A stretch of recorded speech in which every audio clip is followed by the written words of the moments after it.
What's going on, everybody? My name is Corbin. I am the head strength coach at Allegiate Gym South Bay, and this is the Block 7 Ask Me Anything. Thank you to everybody who submitted their questions. We only have a few this block. Let's jump right in. Our first question asks about trap Botox or Barbie Botox. Now, not gonna lie, I had no idea what either of those two things, they're actually the same thing, but I had no idea what that was. So I had to do a little bit of Google research. So let's dive into the question. So this person asks about whether or not Barbie Botox or trap Botox will affect their strength training or their strength gains long-term. And they state that after talking to their doctor about it, their doctor said essentially that the other muscles around the traps will kick in and compensate for any lack of activation or effort from the muscles that were affected by that trap Botox. So to kind of give everybody else out there, like myself, who had no idea what this was, essentially a Barbie Botox is where the doctors put in some type of injectable to numb or desensitize the upper traps here so that they stop working as, a muscle group. And I can imagine there's two main reasons that somebody might want to do this. First off, if we live in a high stress world and we're really, really tight up here and it's maybe causing us some shoulder pain or some neck pain, it's affecting our posture, we might want to try to get those muscles relaxed, desensitized, so we can pull our shoulder blades back down, stand up straight, get a little bit better posture, hopefully take us out of some pain or get rid of that tightness feeling. The other reason, a little bit more of an aesthetic reason somebody might want to do a Barbie Botox would be if they don't like this appearance of having muscular traps. If you're not like myself and just want to have essentially no neck and just have our ears go right down into our shoulders because our traps are that mountainous, then maybe this is the look for you. And we're trying to take somewhat of a shortcut in getting there by having some type of external factor, external mediator, turn off those traps. Now, I would say that your doctor's probably right. If we use that injectable to desensitize the traps or make it so that those muscles aren't going to work, the other muscles surrounding, so your shoulders, even your trap 2, your trap 3, your rhomboids, a bunch of other little muscles in there will help compensate for your movement. So your strength training will probably relatively be unaffected. It might feel weird at first, as you're going to have to kind of relearn some of those movement patterns. There's going to be new neural pathways forming, but eventually you won't even notice. And to that point, that's why this is kind of a shortcut for not having this overdeveloped trap look. Those other muscles are going to kick in and you're probably going to end up with the same like high stress level, shoulders elevated, really, really tight neck type of feeling or sensation. And those other muscles, one, might end up with some kind of overuse injury because they are doing a job that's supposed to be the job of another muscle group, or those muscles will become overdeveloped and you won't like the way that looks. So all in all, generally speaking, like I wish I could get these mountainous traps that I was joking about earlier, where that's going to take years and years of constant maintenance and growth and really trying to focus on that muscle group and get it to grow. Adding lean muscle mass is not an easy process. You have to train really, really hard. You have to train for a really long time and you have to be in a caloric surplus. I'm currently in a caloric surplus right now and I feel like I'm eating everything underneath the sun and it's kind of gross. So in the long run, like I appreciate that we're looking for a certain aesthetic and that you're worried about how this procedure is going to affect your training. But at the end of the day, I think for most of us, our goal should just be to come in, train hard. When we leave here, recover really hard, get our 8 hours of sleep, drink lots of water, eat lots of protein, eat lots of vegetables. And from there, kind of let the body develop. And if we want to set some other goals outside of there, as far as gain weight, lose weight, maybe grow a certain muscle group, then that's great. But anytime that we are seeking some type of outside resource, like a doctor or an injectable to help us get there, we're probably looking to cut some corners, and that's going to have downstream second order consequences. My next question asks about what kind of screens we do for personal training outside of our functional movement screen. So To start off with, our functional movement screen is available to all of our members. It's a 7 assessment screen where we're looking at movement patterns of that person. We're searching for pain. We're looking at mobility, specifically at the shoulder and the hip. And we're looking at core stability or torso control. And taking a look at that assessment, we are, like I said earlier, looking for pain. We're thinking about asymmetries, as well as just getting kind of an overall movement score for that individual in front of us. This is going to help us build the best program for that person if they're doing personal training. It gives us some constraints on exercise selection. In terms of the group classes, what that movement screen is going to do is going to let us know which program is the best fit for you. If you're going to be somebody who can handle the intensities and the loads in the team class, or if you're somebody for right now who should stay in the strength class. And both are great programs, both are total body. You're going to get a lot of similar results out of each, especially if you're lifting hard. Like I said in the earlier question, recovering really, really hard. You're going to get great results out of both programs, but one might be better for you at one given point in time. And I'm probably going to circle back to that with some of the other questions. Now, as far as what else we test or what else we're looking at during that screen for a personal training client outside of just the movement screen, one of the other things that we'll do is we'll do a body composition on that person. So a lot of times people come to us with the goal of changing their body composition, whether they want to add lean muscle mass, whether they want to decrease body fat. So this is another thing that is available to all of our members. And for our personal training clients, this is just a great starting point to figure out where they're at and help them set a goal for where they would want to get to. And again, this is available for all our members. So if you're a new member and you've never done a body comp before, you can use the Allegiate app to sign up for that. It takes 15 minutes. It gives you really great information as far as your body composition, so body fat, regional storage sites, as well as overall lean muscle mass. And if you're a current member or you've been a member for a long time and you haven't retested in a while, summertime, everybody's going down to the beach. We're playing lots of volleyball. This is a great time to retest, kind of see where you're at going into some of the best months out here in California. Now, the next group of questions all kind of bleed into each other. So this person starts off by asking, what are some great resources for periodization? So periodization is just this concept of planning training long-term wise. And if you think about it from the context of Allegiate, what we do, myself, Tim, Coach Dre, Coach Kurt, we all sat down in December and looked at mapping out our protocols for 2024. So we know that every 4-week block, we're going to alternate between an intensification block and an accumulation block. So intensification being a little bit higher weights, a little bit lower volume, and then accumulation being a little bit higher volume, a little bit lower weights as a consequence. And then there's this other concept called density in there, which how much work you can do in a given amount of time. Our amount of time is usually right around that 45, 50-minute mark, post-workout breakdown, post-movement prep, seeing how much work we can get done in that time frame. So those are kind of the variables that we have to play with. Within intensification blocks, you have 2 strength qualities. You have relative strength. That's when we're thinking, 1 to 5 reps if we're talking time under tension underneath 20 seconds. And then if you're thinking functional hypertrophy, it's going to be between 6 and 8 reps, and we're looking about 20 to 40 seconds of time under tension per set. So we'll split those up as well, and we'll kind of alternate, not so much alternate back and forth between those two, but that's how we look at our intensification blocks.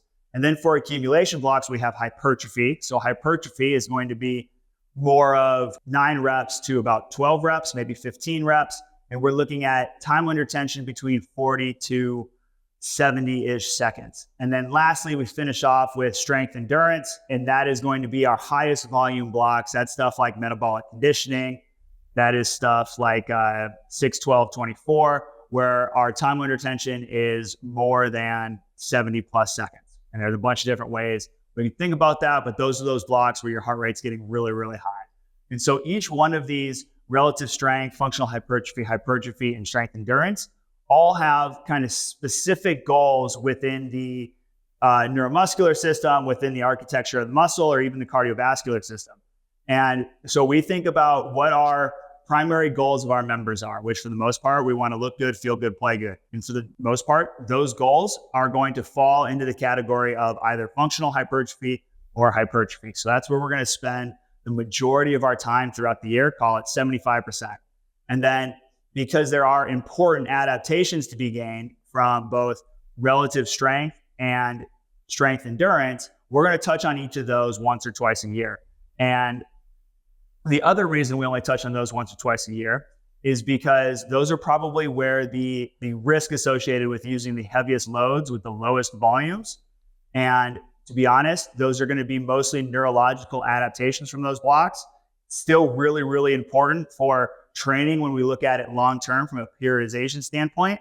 But at the same time, don't necessarily feed into the goals of our clients the way that it would maybe an athlete or a strength athlete or somebody going out and competing in something or another. So high risk, low reward, still some good adaptations to come from it. We just need to be smart about using it. So once or twice a year. And then strength endurance, maybe a little bit higher reward there. Maybe that fits into the goals of our members more. But I always think that volume is the real killer and what causes the most injuries over even intensity or load. So we got to be really, really mindful of not just doing volume all of the time to help you people reach your goals.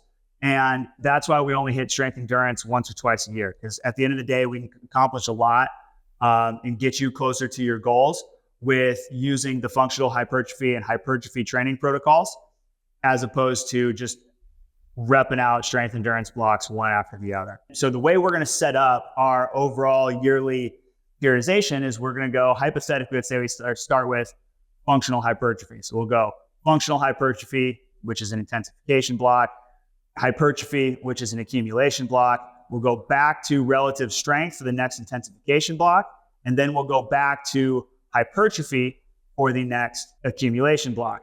Then we'll go functional hypertrophy, and then we'll go strength endurance, and we'll go back to functional hypertrophy. So you can see we're hitting functional hypertrophy and hypertrophy about twice as often as we're hitting relative strength and strength endurance. And that just is a really good way to stay focused on our clients' goals versus just hammering out at the ends of the spectrum.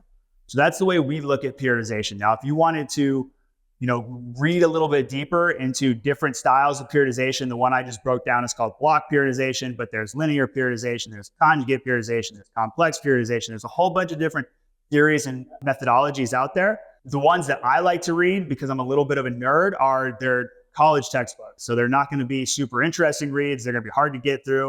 You might get through a chapter, close the book, come back to it a year later. But there's a book out there, a textbook out there by Tudor Bompa called Periodization or Periodization for Sport. That's a really good one. And then the strength and conditioning Bible for strength and conditioning coaches out there would be Super Training.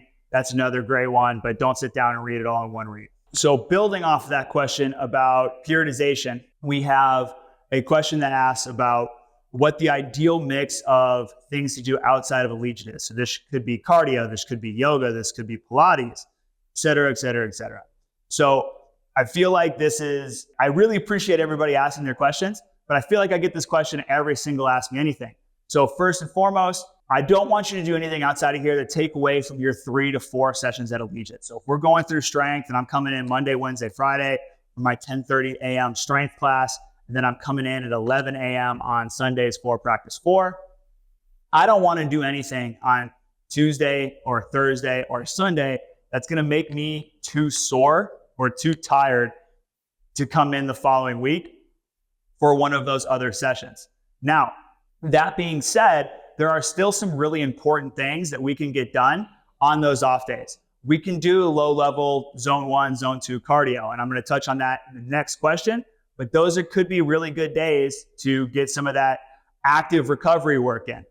Now, if we're looking at something like yoga or Pilates, let's split those two up. So yoga, if you're a yoga practitioner and you've been doing it for a long time, this could also be a really good form of active recovery. I might not go do something like hot yoga. That's really going to take a lot out of me physically and be hard to recover from. It's probably going to hurt my recovery from the day before, and it's probably going to make it so that I'm not fully recovered by the day after. Even if I'm not sore, there's cardiovascular components and other things that the heat brings out of us that's just going to make that next training session a little bit less efficient. And then as far as Pilates goes, a lot of people I talk to, which to be fair are probably a lot of husbands who have not done a lot of Pilates who get into it the first time, but they come to me and they say, God, that was really hard. I'm really, really sore. And it's like, yeah, it's not great for you to go to Pilates on Tuesday for the first time in your life and you're signed up for that 5:30 a.m. team Wednesday morning. You're going to regret a lot of your decisions. So if you do Pilates all the time and you don't find it that challenging and you're not that sore afterwards, you might be able to get away with it during one of those in-between days. But this is what I always say between strength and team is for that person who wants to train 3 to 4 times a week and they want to put effort into their recovery outside of the gym. And what I mean by that is that we're probably not going to go and do a whole bunch of extracurricular activities outside of here if we're going to team and really training as hard as we can on that week 4, week 3 of team. Now, strength, on the other hand, we get a lot more leeway. If you like to do things like play volleyball every single day, if you want to do really active things on your off days, like maybe you're hitting Pilates every Tuesday, Thursday, and Sunday in between your days at Allegiate, then strength might be the better program for you. And that we'll touch on that with our next question that talks a little bit more about cardio. The last thing before we get there that I wanted to touch on is that, and I'll touch on it again in the next question, is sometimes it might be a little bit better to stack these, other activities on the same days that you train. And there might be a time and availability component to this as well. But if I go to 5:30 strength class on Tuesday morning in the South Bay, and then I want to go do yoga at 6 p.m. that night or hot yoga at 6 p.m. that night, and then take Wednesday completely off before I come back to my next strength class Thursday morning, that could be a really good way to do it. Having a full day off in between our active days might be a really good way to maximize our recovery and really allow for that super compensation, another great periodization term in there, building off of that last question. Allow our body to super compensate before that next workout. So that's a whole other way to do it. I'll dive into that with this last question as well. So this person states that they are a competitive runner and they run about 45 miles a week.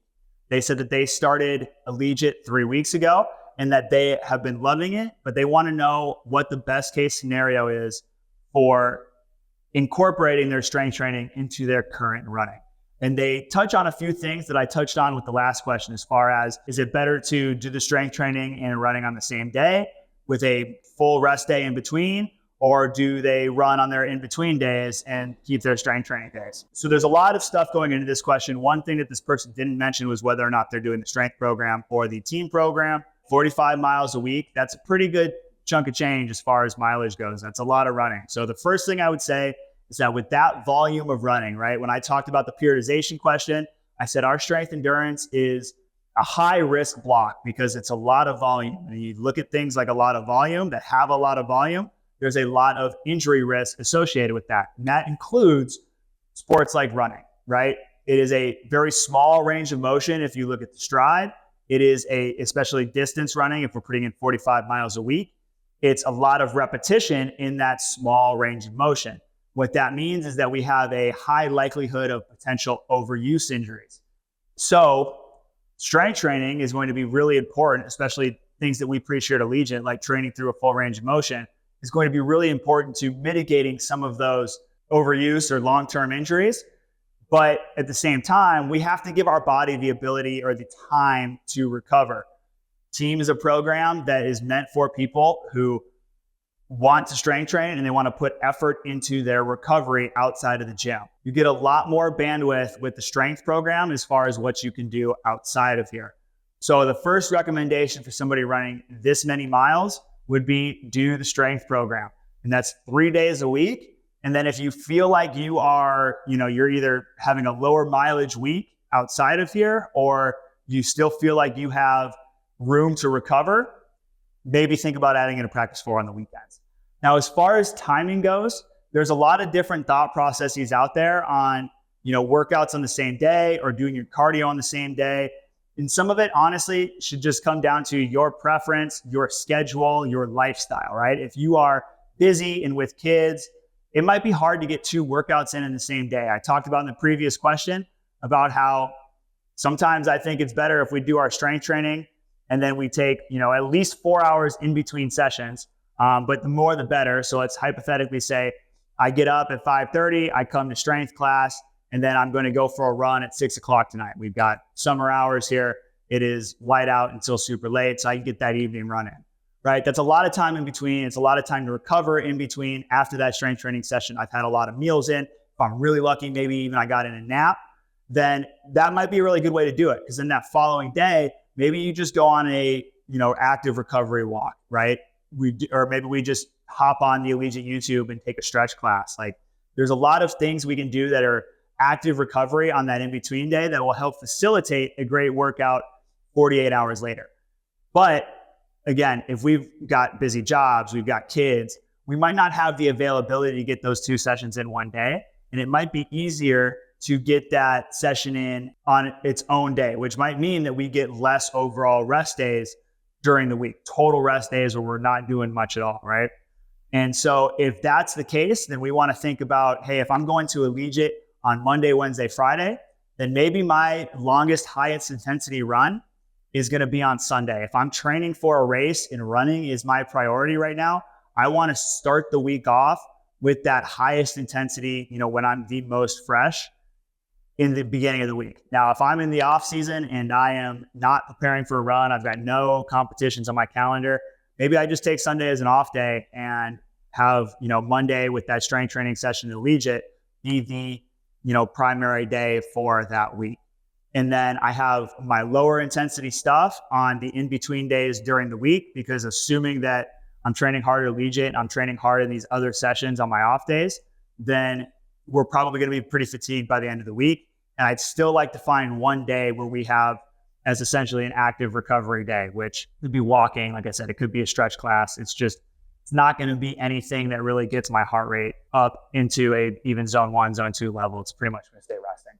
So those are my thoughts on those type of things. Thank you to everybody who took the time and submitted the questions. Check back in for block 8 here coming up soon. Thanks, everybody. Corbin out.